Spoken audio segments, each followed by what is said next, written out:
definition sa legalism, daghang kog mga gikuhaag mga reference. Number 1, exhibiting strict adherence of the law, no? Stricto kaayo sa balaod. Nakapokus sila sa balaod. Okay? Ya, ang tag-iya nga nagbuhat sa balaod, okay lang, sagdi lang na. Pero ang katong in charge, di pwede kay mo na giingon ni sir. No? Grabe kaayo ba? Kanang binalaod nun jud kayo, mo nang gitawag nga legalism. From the word legal, nagahisgot na siya o kanang korte. Okay? So ikaduha nga meaning sa legalism, legalism is not obedience. Take note, diri ta nagkamali ani. Legalism is concerned with keeping the law while ignoring the lawgiver. No? Nakafocus siya sa unsay instruction while nakalimot siya sa lawgiver. Ang yang sweldo 990, mutayt siya 99, magpasukli na siya sa 100 kay tithes good na ba 10% ngay mo 100 tithes gani tithes no sama na oy dapat 99 kung ako ni ibutang 100 dili na ni tithes mo ni ang tawag ana legalism. Kasabot na ta. Grabe gid ka. Di man siguro masako ang Ginoo dungagan nimo nagpiso. Dungagan ni Mugjis, no? So, ang tawag na to na legalism, no? Nakafocus siya sa law while ignoring the lawgiver. Kaila ba kakinsa ang Ginoo, no? Hindi man siya Ginoo, sobra na imong gihatag ba? Sobra na, dili na pwede, dili na tithes. Mo na legalism, okay? An attempt to earn righteousness. Naguna-huna siya that this is the way I can please God. So, na wala na siya sa grace, no? Wala na ang grace. Mo nang gi-connect na ko ning legalism kay sa legalism sometimes ang grace na disregard, no? Nawa na ang grace, no?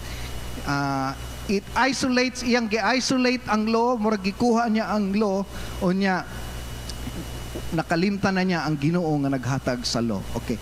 So magsugod na ta sa legalism kay dako ni nga problema sa simbahan. Dako ni nga problema sa simbahan. Sa Old Testament, the great thing under the Old Testament was the law. Kung dili i-allow ni Moses o i-allow sa Ginoo ang law sa Old Testament, mapariha na sila sa ubang nasod, no? Pag mawala ang law sa Israel, maunay nakapayunik sa ila because of God's law. Nagkahiusa sila, naka-move sila into order because of the law. So highlights good sa Old Covenant ang law. While sa New Covenant, no? From the Old Covenant to the New Covenant, the Old Covenant, no, dependent sila sa law, while sa New Covenant, dependent sila sa Holy Spirit. So, Holy Spirit is the great word from the New Covenant. Sa New Testament, it's more on Holy Spirit. Ang Holy Spirit, mabasa na to sa Ephesians chapter 4, naghatag og lahi-lahi nga gifts, no? Klase-klase nga gifts gihatag diri sa New Testament. Sa 1 Corinthians chapter 12, sa Romans chapter 12, klase-klaseng gasa gihatag sa church because of the Holy Spirit, indwelling presence of God. While sa Old Testament, no, basawan nimong Numbers chapter 10, grabe dito sa process sa Ginoo. Exodus chapter 20, unsa ka dapat sundon ang balaod. Kay mo na ang ilahang role. Now, the problem is, mo ni, ang mga Parisiyo, bisan na ana sa New Covenant, no, balaod nun gihapon. Okay. Diri na to makita, no? Gipakita ni Christ, no? Jesus shows unsa ang judgmental legalistic attitude is worse than adultery. Napaday mas worse adultery, no? In fact, ang legalism is worse, more worse than a sinner. No? Mas worse pa siya sa sala. Ato ning klaron ron. Sa kabalo ta sa whole story, John chapter 8 verse 4 hangtod sa verse 5, ingon ang mga Parisiyo, kaning bayhana was caught in the act, no? Actual siya, nakit-an gyud namo nagdulog sa lalaking minyo. caught in the act. Sa laktod pagkasturya, kining bayhana, batuon, hangtod mamatay, kay siya bigaon, kabalo ng minyo. Okay? So, caught the very act. So, pag abot dito sa tiil ni Jesus Christ, no? Ingon dito sa verse 5, the law of Moses says, stone her. Ang ingon sa balaod, sumala ni Moses, batuon siya, kay klaro ang ebidensya. Unsay tubag ni Christ, verse 7. Okay? They keep demanding an answer. Stupid again. Ingon siya, all right. NLT ning version akong gigamit, no? Let the one who has never seen throw the first stone. Now, diri nga reply, kani si Jesus ba ang atong Ginoo? Amen? The way Jesus responds, marid nimo unsa ang heart ni Jesus. Klaro ba? The way Jesus responds sa scenario, dapat madiin na 10 years. No, kay duha ka buk asawa na. Grabe gyud, no? Sobra na kayo. Pero the way Jesus responds, I do believe wala gi-condone ni Christ ang adultery, no? Wala siya nag-ingon nga no, God hates adultery. Klaro gyud na sa Bible, no? God hates divorce. Klaro po na sa Bible. So, makita nato mangigala, pero ang word ni Christ mauni. No? Katong way sala, maoy unang mubato. Tagaan sa wisdom sa Ginoo, no? Nagsulat-sulat siya dito sa yuta niya. Kabalo mo na ilang writing sa ilahang Hebrew, unsa gina ilahang ilang language dito, ilang writings, no? Aramaic, no? Pagsulat-sulat niya dito sa yuta, kuan ba yan na ilaha? Isa lang ka letter, taas ba yan nag-meaning, no? Murabag, ang walay sala, mao'y unang mubato. So makita nato, no, nga even Christ, no? Even Christ, bisan si Christ, kung sa iyang tubag, bisan ako, di ko mo judge niya. Okay? Muna yung gingon niya sa verse 12. Bisan ako. Siya, babay, asa naman tong gustong mo bato sa imo? Wala na sila. Siya, neither do I will not judge you. Now, ang point na to diri is that, no, ang demonstration ni Christ in this actual scenario, because it was Christ who responds sa actual scenario. Ingon siya, ang attitude of judging others is worse than adultery. Why is that? No? Kanang mga tao, mga higala nga, dapat sige lang nagdulag basketball, dapat dili na sila paministrihon, which is right. Okay? Tama po na siya. Pero ang point sometimes, ang issue diri is kadtong tao nga nagsigingon, dapat ingnani. Delikado ta sa gitawag natong legalistic attitude. No? Natay mga pastor in charge, and they know the condition. Kabalo sila sa atong mga individual condition. But we are not condoning every immorality, every vices, everything nga ginabuhat nato against the Word of God. Wala nato nag-tolerate. Pan ang delikado diri is nakafocus ta sa balaod, unya na disregard nato ang grace. Okay? So, padayon ta. No, try to analyze kaning iceberg, no? Ang iceberg gamay lang imong nakita sa taas, unya ang ilalom dako day kayo. Akong gikuhaan nag illustration, nagunahon ako unsay perfect picture sa legalism. Ang legalism di nimo makita. Ang sala imong makita. Klaro ba? Ang palahubog makita nimo. Ang bigaon makita nimo. Ang sugarol makita nimo, no? Ang bisyo makita nimo. Klaro, no? Pero ang legalism di nimo makita. Nana sa ilalom. Pero kasagarang legalism ang igala di na kakita sa ilang sala. Okay? Luke chapter 18 verse 9 hangtod sa verse 7. Unsa ingon sa Pharisee? Ang Pharisee is working, no? Nag-ministry, nana sa church. Puro unsa ang gingon, Lord, salamat jud ko Lord nga di jud ko pareha niya. That is what we call legalism, no? Nagpasting ko, nagpuasa ko, nag-choir member ko, nag-Bible study ko, nag-outreach ko. Kani sila, taga-Domingo, gini manimba ba? Wa gini apil-apil. No? Murabag, mind your own business. Sa Bisaya, Pag negosyo imuha diha, no?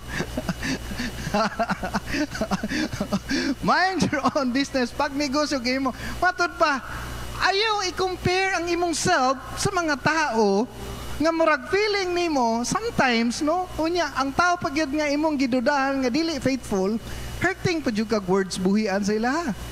Tanawa unsay words sa makasasala, "Oh Lord, be merciful to me for I am a sinner." No? Wa ka kabalo silang battle sa life. Wa ka kabalo silang struggle sa life. Wa ka kabalo unsaon nila pagawas sa sitwasyon, no? So, makita nimo manghigala ang ilang pain of struggling how to battle sin, pero they acknowledge. No, ang issue diri, it's not about the sin. It's not about the discipline. It's not about the tolerance nga grabe gyapon sila. Ang issue diri is the heart of legalism. Kay ang legalism sometimes nakalimot siya nga naay Ginoo. Unsay word ni Christ? Ang walay sala maoy unang mubato. Thank you, no? Unsay point diri gipakita ni Christ, no, nga before ka mubato siguraduhang wa kay sala. Oh, dili siya prayerful. Okay? Let's say dili siya prayerful pero giver siya o whatever unsay ang gimo. Pero imong gi-compare imong self, prayerful lagi ka pero naa kay private chat. Ang point nato diri, ang iyang strength or ang imong strength dili niya strength. Pero ang imong weakness, strength niya. Ang iyang weakness, strength nimo. Wa lang mo nagkapareha. In some other way, pareha mo na ay mali. Ang legalism, no, is sometimes kita diri sa church magsigitag pamantay sa mali sa uban.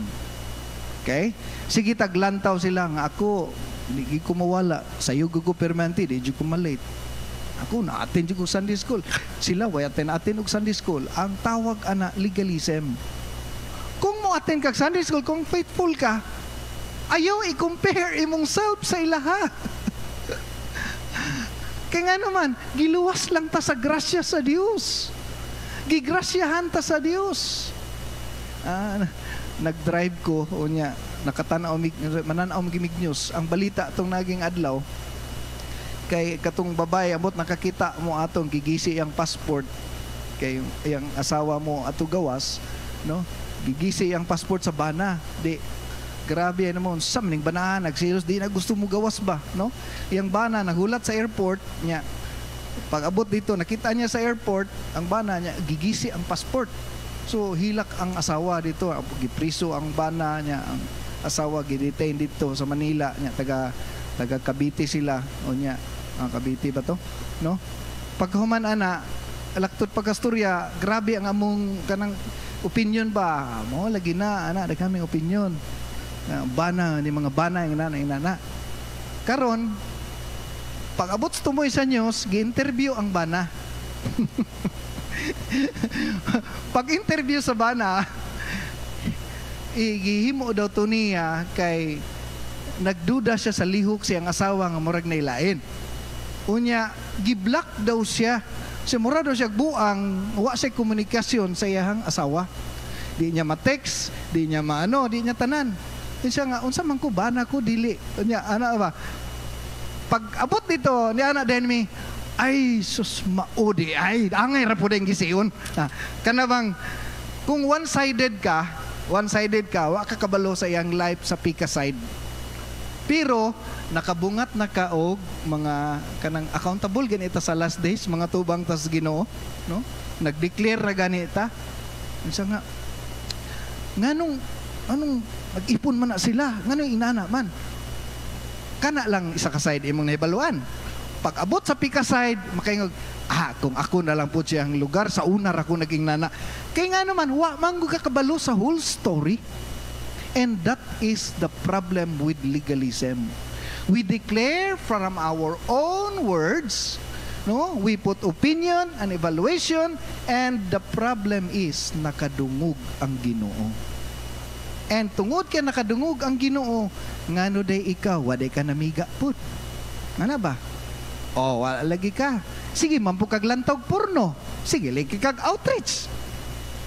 Nasabtan ba ko ninyo? Ayaw ninyo i-compare ang inyong self sa uban. We are saved by grace. Kapalo mo ang whole story sa Luke chapter 18. Ingon si Christ, mas gipanalanginan sa Ginoo ang makasasala. Katong grabe ka faithful, wala, dili blessed ang ilang life. Okay? So padayon ta. So kaning nga parable, it shows na once you are a legalistic person, it feeds your pride. No? Ang imong garbo, medyo kanang ang tawag na to ani, spiritual pride. Amo na delikado. Pag natay spiritual pride. Kay dili na siya makita, no? Mas may pang makasasala kay kung palahubog, naghinulsol, evident kayo. Pero kaning self-righteous, kabalo man ang self-righteous, dili biya na sila maghinulsol. Kabalo mo nga, no? O sa kita silang mali. Okay? So, I hope, ingon diri si legalism, ingon sa, I have obeyed all the rules. Grabe, no? Muna nga, gisulti ni Christ nga parable to get us out sa spirit of legalism. Anyway, legalism is not found in the Bible. Ang word legalism, walay Greek, walay Hebrew, wala, no, mura rin siya rapture ba nga di nimo mabasa sa Bible. But si Jesus Christ nag-condemn sa legalism. Okay? Tanaw na to, nay isa diri ka scenario. Usa ka higayon, no? Niadto si Christ sa usa ka invited in a home for a meal. So, na-attend siya sa mga church ministers, gi-invite sa kaon. Now, verse 38, his host was amazed to see what he sat down to eat without first performing hand-washing ceremony required the Jewish custom. So, ano gid? Law abider gid sila. Then the Lord said to him, you Pharisees are so careful of cleaning the outside of the cup and the dish, but inside you are filthy, full of greed and wickedness. Ngano kang nasulti ni Christ? Limpyo mo sa gawas, pero sa sulod, hugaw mo. Unsa kay word ni Christ? Sa inyong tanaw, kung atong ibutang sa usa ka word ng hugaw mo, I do believe kanang word nga ingon ni Christ, dili na bisyo, dili na immoralidad. Ha? Si Jesus nagingon na niya, dili na siya rape, dili na siya pagpatay. Mga Pariseo ni nani sa church. Okay? Ingon sa diri sa 40, fools, didn't God make the inside as well as the outside? So clean the inside by giving gifts to the poor. So meaning kadalo. Meaning kadalo. Verse 42, what sorrow awaits you, Pharisee? Siya, no, kung sa ubang version pa ni, woe unto you, Pharisees. Okay? Kaluoy ninyo, no? For you are careful to tithe even the tiniest income. Oy, paminaw, tither ni. Tither ang mga Pariseo, oh? You are careful to tithe even the tiniest income from the herbs garden. Hasta gudlamas, titan gid nila. But you ignore justice and love of God. So, dili ni bisyo. This is about self-righteousness. Okay? Pag ang tao self-righteous, sige nagpamantay sa mali sa uban. Ha? That's the very indication. Ang symptom sa self-righteous nga tao, kusog mo condemn sa mali sa uban. Okay? So, you should tithe, yes. Wala nag-condemn ang tithing, but ingon siya, you neglect the more important. Okay? God looks our heart, no? So, puro na your sorrow awaits na. Dirita sa 46, for you crush people with unbearable religious demands. Dapat mahugas mo kamot before mo kaon. Dapat pag Sabado di na mo trabaho. Dapat puro dapat, no? Yun siya, what sorrow awaits. So legalism is not obedience. Legalism is concerned with keeping the law while ignoring the lawgiver. Unsa kahaning unsa ka ning murag one word nga ginaingon ni Christ sa mga Parisiyo nga hugaw. Limpyo mo sa gawas, pero sa ilalom hugaw mo. Okay, tanaw na to unsa na. Stop judging others. Pwede ba dungano na tong storya? Stop judging others. Isa lang ang atong judge. Ang Ginoo lang ang atong judge. The only way to grow spiritually is to stop judging others and start judging ourselves. I-judge na to atong selves, no? Kung makakita ta manghigala nga murag naa siya mali niya, imong isulti imong words, the way you judge others, mao po na ang way nga marid kinsa ka.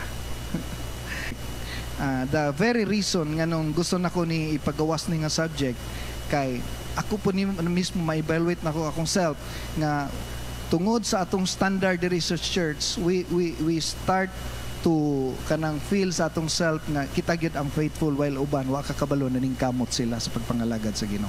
Okay? So atong ayuson ang atong kasing-kasing atubangan sa Dios kay pag ang legalism spirit mag-work sa church, that is not the atmosphere of God. Our church, matud pa ni Pastor Frank, is a redemptive church. Amen? Ang atmosphere sa church is forgiving. Ang atmosphere sa church is loving. Ang atmosphere sa church is gracious because tananta gipasaylo sa Ginoo. Palakpakan nato atong buhi nga Dios. Hallelujah.